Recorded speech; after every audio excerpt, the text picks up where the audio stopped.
이번에 진도 나갈 부분은 5공비 생명 96페이지 12강 비특이적 방어 작용하고 그 다음에 100쪽의 12강 특이적 방어 작용까지 방어 작용 전체 한번 통틀어서 진도 나가보자. 먼저 방어 작용에 대해서 공부를 할 건데, 이 방어 작용의 뜻이 뭐냐면은 기본적으로 우리 몸에 외부에서 들어오는 공격 같은 거를 방어하는 게 방어 작용이고, 그것이 어떻게 우리 몸에서 일어나고 있는지 공부한다고 보면 돼.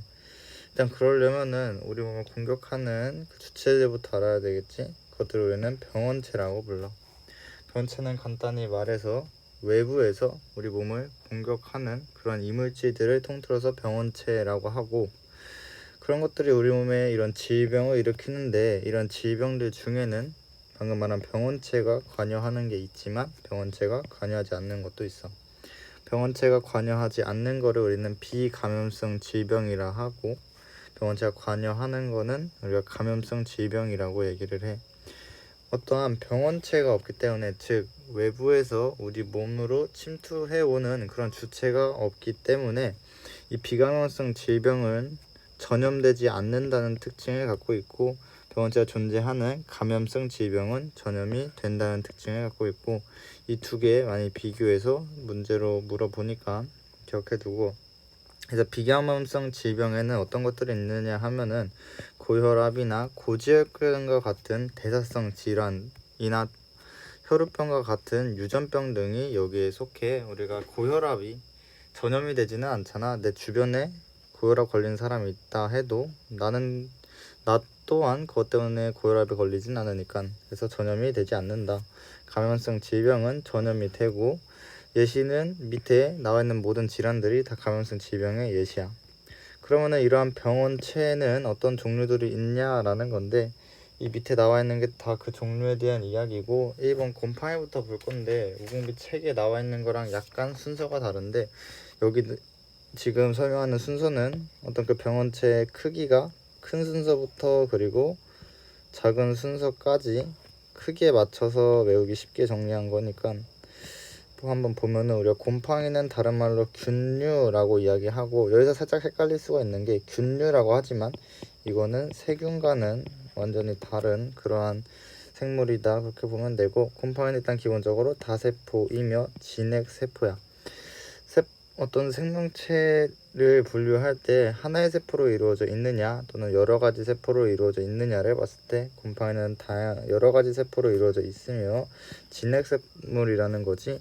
진핵생물과 원핵생물을 구분을 해보자면은, 진핵생물은 핵과 그리고 막성 소기관, 즉 막이라는 거를 갖고 있는 생물을 진핵생물이라고 이야기를 하고, 원핵생물이라는 거는 그 원핵생물은 어떤 세포가 핵과 그리고 이런 막성 소기관을 그냥 가지지 않는 생물을 원핵생물이라고 구분을 하는데, 곰팡이는 진핵생물이라는 거고, 포자로 번식을 하게 돼. 포자는 그냥 어떤 하나의 먼지 같은 것들인데, 그런 것들을 공기 중에 흩뿌리면서 그걸로 번식을 이어간다.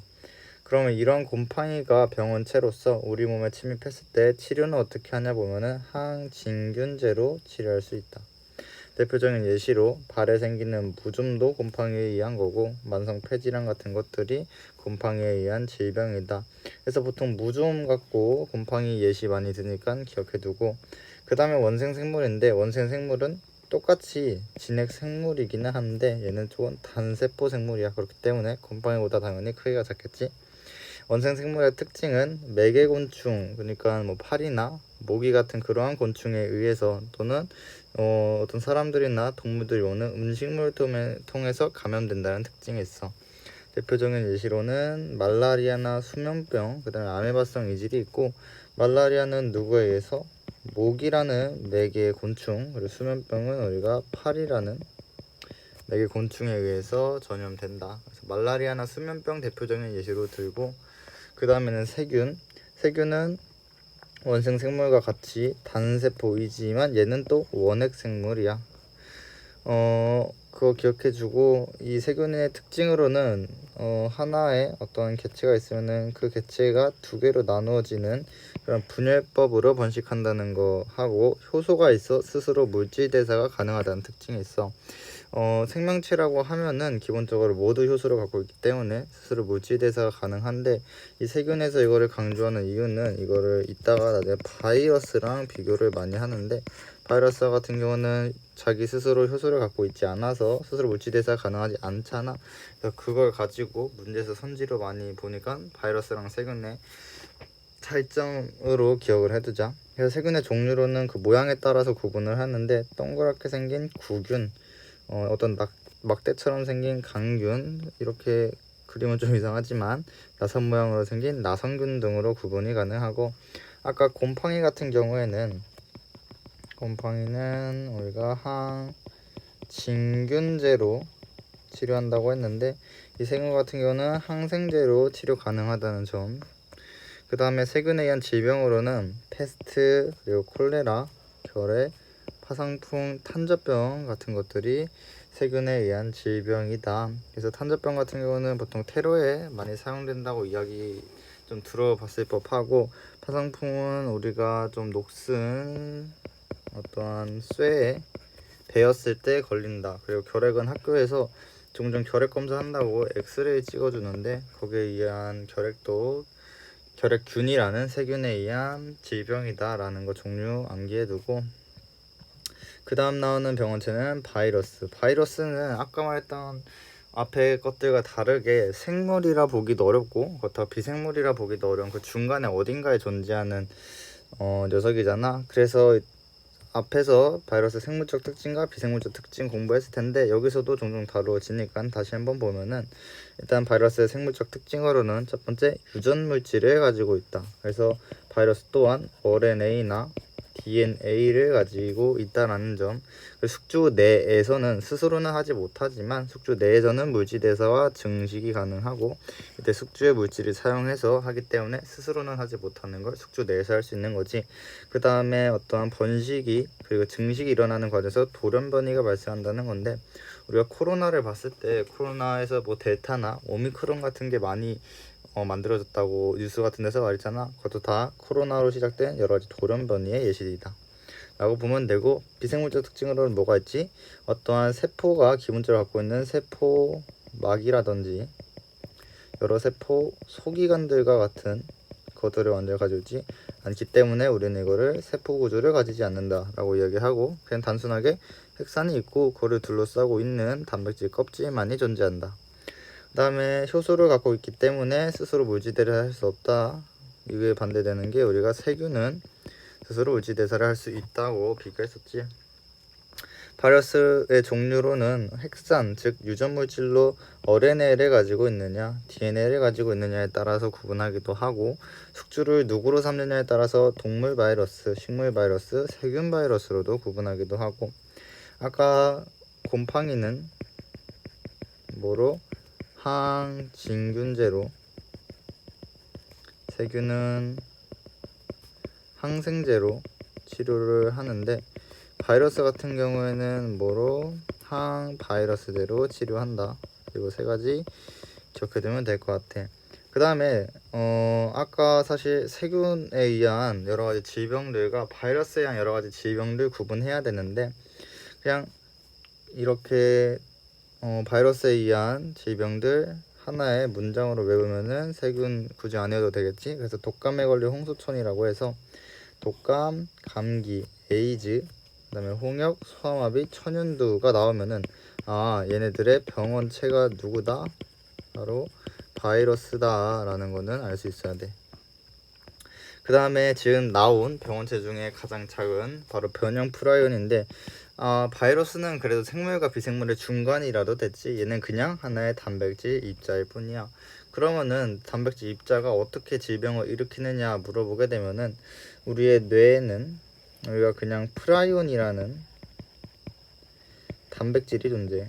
근데 이 단백질 정상일 때는 상관이 없지만, 얘가 어떤 일이 있어서 변형 프라이온으로 바뀌게 되면은 이 변형 프라이온이 다른 정상 프라이온을 변형 프라이온으로 바꾸면서 계속해서 변형 프라이온이 늘어나게 되고, 그렇게 되면은 뇌 속의 신경 세포들을 파괴를 함으로써 어떤 신경적인 증상을 일으키는 방식으로 질병을 일으키게 되고, 그래서 나타나는 질병들이 만약 사람에 나타나게 되면 그것을 크로이츠-펠트-야코프병이라고 하고, 소에 나타나면 광우병, 양에 나타나면 스크래피라고 한다.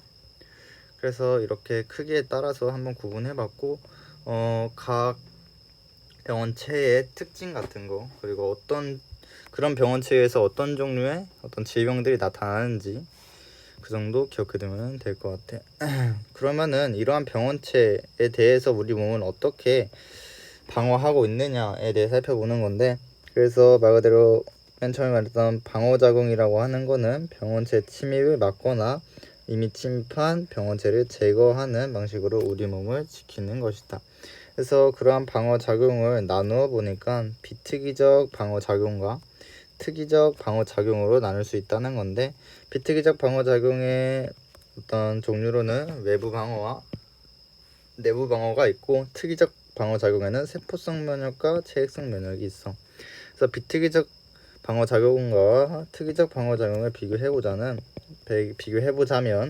비특이적 방어작용은 그 이름에서 알 수 있듯이 어떤 특정하게 어떤 대상을 정하지 않고 보편적으로, 그리고 조금 더 범용적으로 다 모든 그러한 병원체에 대해 일어나는 것이기 때문에 병원체의 종류와 관계가 없이 발생하고, 어떠한 종류를 인식하지 않기 때문에 상대적으로 더 빠르게 작용을 한다. 그리고 선천적인 면역이다라는 것까지. 그리고 특이적 면역 방어 작용은 병원체의 종류를 인식해서 일어나는 거기 때문에 그 인식하는 과정에서 시간이 걸려서 조금 더 상대적으로 느리게 작용한다는 점과 후천적 면역으로서 다루어진다라는 점. 대신 공통점으로는 병원체 침입 시 얘네들이 완전히 나누어서 작용되는 게 아니라 단계적으로 모두 작용한다는 점. 그러니까 병원체가 침입하면은 어떤 경우에는 병원체 침입하게 되면은 비특이적과 그리고 특이적 모두 발생을 한다 라는 공통점을 갖고 있어. 먼저 비특이적 방어작용에 대해서 조금 더 자세히 보게 되면은, 먼저 외부 방어가 있는데 말 그대로 우리 몸의 외부에서 병원체 침입을 먼저 직접적으로 막는 방법이야. 그래서 먼저 피부가 있고, 물리적으로 병원체 침입을 방어하는 역할을 하지. 피부도 병원체 침입을 잘 예방해주는 하나의 방어책인데, 예시를 들어서 상처가 만약에 생기게 돼서 우리가 피부가 파괴가 되면은 그곳에 어떤 염증이 생기고 그걸로 감염이 되잖아. 그것만 봐도 피부가 만약 없다면은 얼마나 병원체가 쉽게 우리 몸에 침입할 수 있는지 알겠지? 그래서 피부 또한 우리 몸을 잘 지켜주고 있다. 그것 말고도 그런 피부 겉에 존재하게 되는 땀이나 침이나 눈물 같은 것들은 항균 효소인 라이소자임을 포함함으로써 병원체를 제거하는 데 조금 더 도움을 주게 되고, 점막과 같은 경우는 조금 피부와는 다른 게 우리 몸속에 있는 피부라고 생각을 하면 돼. 그러니까 뭐 식도벽이라든지 아니면은 위벽 같은 거, 그런 거를 우리가 점막이라고 볼 수 있고, 거기에 존재하는 점액, 그리고 섬모, 위산 등이 병원체 이동을 방해하고 병원체 자체를 제거함으로써 우리 몸을 감염으로부터, 즉 병원체로부터 지켜주고 있다. 그 다음에 내부 방어는 이런 외부 방어가 뚫린 다음에 이렇게 침입이 일어났을 때 일어나는 건데, 먼저 식세포 작용이라는 게 기본적으로 일어나게 되고, 식세포 작용이 뭐냐 하면은 백혈구가 손상된 세포나 병원체를 직접적으로 제거하는 걸 이야기를 해. 대표적으로 우리가 대식세포가 이러한 역할을 수행하게 되는데, 대식세포는 병원체를 직접 왕하고 먹어버리면서 이를 제거하는 역할을 하고 있어. 근데 그리고 염증 작용이란 건 뭐냐 하면은 아까 말했듯 우리가 손상된 피부로 병원체가 침입했을 때 작용하는 것인데, 이렇게 손상된 피부로 병원체가 침입하면은 그 주위가 어떻게 되지? 조금 붉게 부어오르고, 그 다음에 열감 같은 게 화끈화끈 일어나잖아. 그걸 우리가 염증 작용이라고 부르는 거야. 그래서 그 염증 작용이 어떻게 일어나는지 쭉 보게 되면은 거기 자료 분석에 나와 있잖아. 자료 분석에 나와 있는 걸 간단하게 정리를 해보면은, 먼저 병원체가 우리 몸속으로 침입을 하게 되면은 그쪽으로 우리 몸을 이루는 비만세포라는 친구가 와서 히스타민이라는 물질을 분비하게 되고, 이러한 히스타민은 어떤 역할을 하냐 하면은 모세혈관을 확장시키고 혈관벽 투과성을 높이게 돼. 그럼 왜 이걸 하냐 라고 하면은 결국 어떤 식세포 작용을 하는 백혈구의 이동을 도와서 식균 작용이 조금 더 원활히 일어나도록 도와주는 거고, 그러한 과정에서 혈관이 확장되고 혈관膜 투과성이 높아지기 때문에 자연스럽게 열감과 부어오름이 발생을 한다. 그리고 이렇게 식균 작용까지 일어나게 된 다음에 어떤 그 상처 같은 거 잘못 뜨면은 고름 같은 게 만들어지잖아. 이거는 어떤 세균이나 세포의 시체가 모여서 만들어진 거다. 염증 작용의 결과로서 만들어지는 거다라고 보면 될 것 같아. 여기까지 비특이적 방어작용에 대해 이야기했고, 그 다음에는 특이적 방어작용에 대해 이야기할 차례인데, 먼저 특이적 방어작용에 대해서 이야기하려면은 항원과 항체의 개념을 먼저 알아야 돼. 얘네들이 모든 특이적 방어작용의 기본이 되는 거기 때문에 좀 잘 봐야 되고, 그래서 먼저 보면은 항원이란 뭐냐 하면 약간 병원체랑 비슷한 건데, 우리 몸에 들어와서 면역 반응을 일으키는 이물질을 통틀어서 항원이라고 부르게 돼. 그래서 아까 말한 병원체에 포함하는 어떤 세균이라든지 아니면은 바이러스, 곰팡이 같은 것들도 모두 항원에 포함이 되고, 우리 몸에 어떤 면역 반응을 일으키는 꽃가루 같은 거 알레르기 일으키지, 또는 독소 같은 것도 항원에 포함이 된다. 우리 몸에 이렇게 항원이 들어오게 되면 우리 몸은 항체라는 걸 만들어내는데, 이거는 항원을 제거하는 어떤 하나의 단백질이다 라고 보면 될 것 같고, 항체는 이렇게 긴 사슬 2개와 그리고 짧은 사슬 2개가 연결되어 있는 형태를 띠고, 그 끝부분에 항원이 결합해서 이 항원을 제거할 수 있는 항원 결합 부위가 존재를 한다. 항원 결합 부위에는 이렇게 항원이 결합을 하면서 항원을 제거하게 되는데, 여기 보면은 동그란 항원은 잘 반응을 해서 제거되지만 네모난 항원은 이렇게 반응하지 못하잖아. 이렇게 항원 결합 부위에 맞는 특정한 항원만을 우리가 항체가 제거를 할 수 있고, 이거를 우리가 뭐라 부르냐면은 항원 항체 반응의 특이성이라고 불러. 그렇기 때문에 이러한 어떤 방어작용이 특이적 방어작용이다 라고 불리는 거기도 하고, 그래서 또한 특정한 항원에 대해서 만들어진 항체는 그 항원하고만, 즉 자신과 맞는 항원하고만 반응한다라는 특징이 좀 중요하게 다루어지고 있고, 그 다음에는 혈장과 혈구라는 건데, 혈장과 혈구는 문제에서 자주 언급이 되는 게, 우리가 혈청에 뭐가 있느냐, 혈구에 뭐가 존재하느냐를 가장 많이 물어보게 되는데, 이게 뭐냐고 하면, 먼저 우리 몸에 존재하는 피, 즉 혈액을 원심볼리기 같은데 뺑뺑뺑뺑 돌리게 되면은 이게 혈장, 즉 다른 말로 혈청과 혈구로 나누어지게 되는데, 혈장은 혈구에 비해 가벼운 항체 같은 물질들이 존재를 하게 되고, 혈구는 항체보다는 조금 무거운 세포, 즉 백혈구 중에 림프 같은 것도 있지. 그 다음에 적혈구나 기억세포 같은 거는 이런 혈구에 존재한다. 그래서 항체는 혈청에, 어떤 다양한 세포들은 혈구에 존재한다는 거 잘 비교해서 기억해두면 될 것 같아. 그 다음에 그러면 항원과 항체에 의해서 특이적 방어작용이 일어난다는 거는 알았는데, 그 과정이 어떻게 되는지 조금 더 자세히 보게 되면은 이렇게 정리해 볼 수가 있어. 먼저 항원이 우리 몸에 침입을 하게 되면은 아까 말했던 백혈구, 그중에서도 대식세포가 이렇게 항원을 잡아먹어서 제거를 해. 그렇게 제거하는 거는 일단 비특이적 방어작용이지. 그게 일어난 다음에 이 대식세포는 보조 T림프구라는 세포, 다른 종류의 백혈구인데, 이러한 보조 T림프구라는 세포한테 가서 항원을 제시해주게 되고, 그렇게 되면은 보조 T림프구는 그 항원이 뭔지를 인식을 한 다음에 세포도성 T림프구와 그리고 B림프구로 이거를 전달하고 각각의 림프구들을 활성화시켜.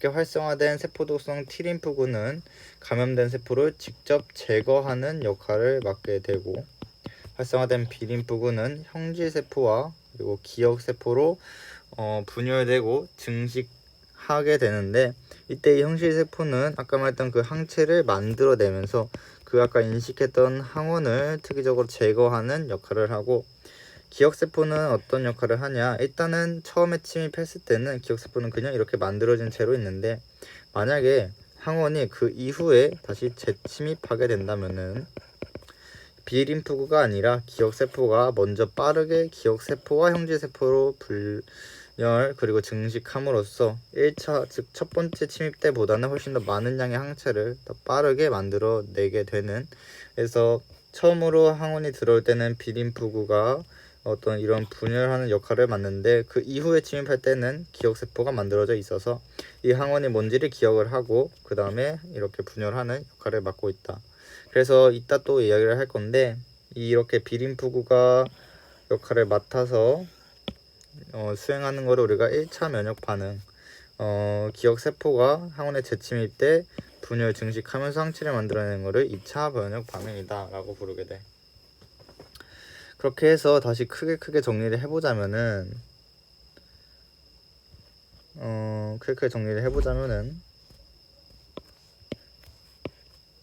이렇게 대식세포가 항원을 제거하는 이 작용은 우리가 식균작용이라 불렀고 비특이적 방어작용이지. 그 다음에 보조티림프구가 비림프를 활성화해서 이렇게 항체를 만드는 전체적인 면역 반응을 우리가 체액성 면역 반응이라고 불러.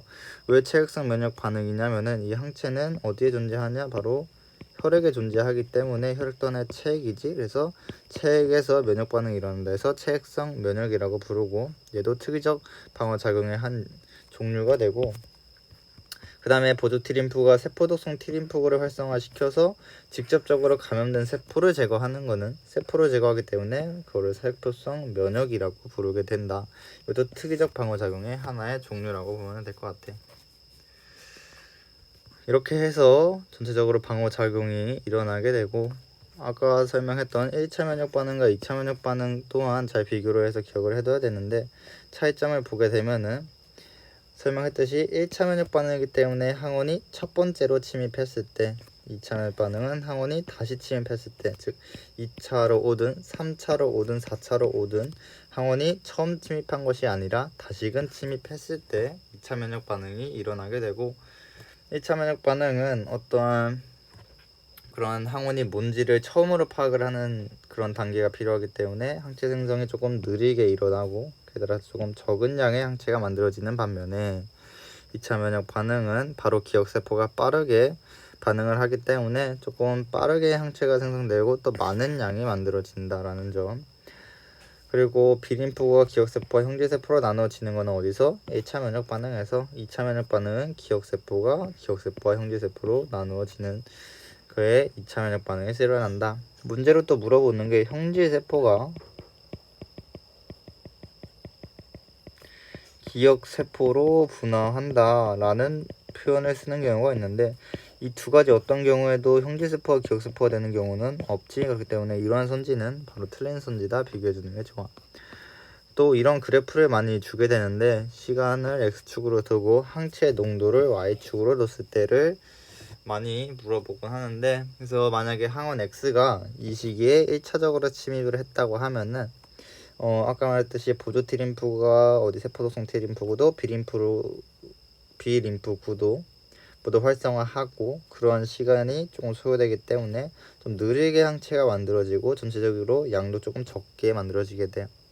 근데 항체는 기본적으로 항원이 계속 존재하지 않는 한 시간이 지나면 자연적으로 감소하는 단백질들이기 때문에 시간이 지나면 자연스럽게 감소를 하게 되고, 만약 다시 항원이 2차로 침입을 하게 되면은 시간이 소요되지가 않고 바로 훨씬 더 많은 양의 항체가 만들어진다라는 점을 알 수가 있지.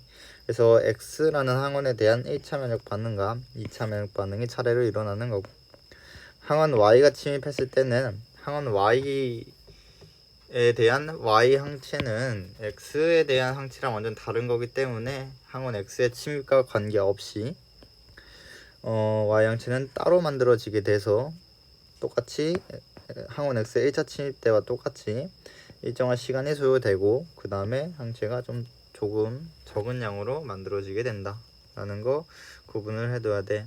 그 다음에 림프구에 대해서 설명을 해봐야 되는데, 림프구는 우리가 비림프구와 여기 나온 거는 보조 T림프구 그리고 세포독성 T림프구가 있었잖아.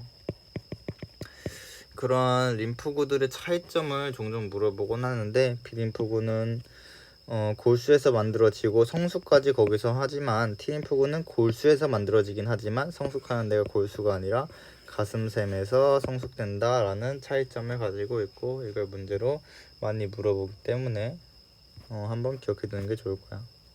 그래서 지금까지 봤던 방어 작용을 전체적으로 정리를 해보자면, 먼저 피부나 점막과 같은 외부 방어 요소에 의해서 항원이 제대로 침입을 하지 못하게 되는데, 만약 그러한 외부 방어가 뚫리게 되면은 그 안으로 항원이 침입하게 되고, 그 이후로 단계적으로 여러 가지 방어 작용들이 진행이 된다 그랬지.